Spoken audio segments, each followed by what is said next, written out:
नमस्कार, सत्यदर्शन न्यूज मध्ये आपले स्वागत आहे. मी पायल शहा. एक नजर टाकूया आजच्या ठळक घडामोडीवर. उद्धव ठाकरेंचा प्रस्ताव राज ठाकरेंनी नाकारला. मुंबईतील राजकीय वर्तुळात ठाकरे बंधूंमधील संबंधांना घेऊन पुन्हा एकदा तणाव निर्माण झालाय. उद्धव ठाकरेंनी मनसे प्रभाग समिती अध्यक्षपदासाठी दिलेला प्रस्ताव मनसे अध्यक्ष राज ठाकरेंनी नाकारल्याची माहिती समोर आली आहे.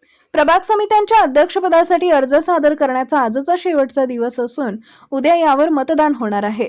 राज ठाकरेंनी हा प्रस्ताव फेटाळल्यामुळे मनसेने निवडणुकीत तटस्थ भूमिका घेण्याचा निर्णय घेतलाय. मनसेनं तटस्थ भूमिका घेतल्यामुळे काही ठिकाणी शिवसेना उद्धव बाळासाहेब ठाकरे पक्षाला नुकसान सोसावं लागू शकतं. या तणावाचा फायदा मुंबई महापालिकेत महायुतीला होण्याची शक्यता वर्तवली जाते. स्वीकृत नगरसेवक पदावरूनही यापूर्वी ठाकरे बंधूंमध्ये मतभेद झाले होते. राज ठाकरेंनी एकनाथ शिंदेंची जवळीक वाढवल्यानं उद्धव ठाकरे नाराज असल्याची चर्चा आहे. हा प्रस्ताव नाकारल्यानं ठाकरे बंधूंच्या युतीत आणखी मिठाचा खडा पडलाय.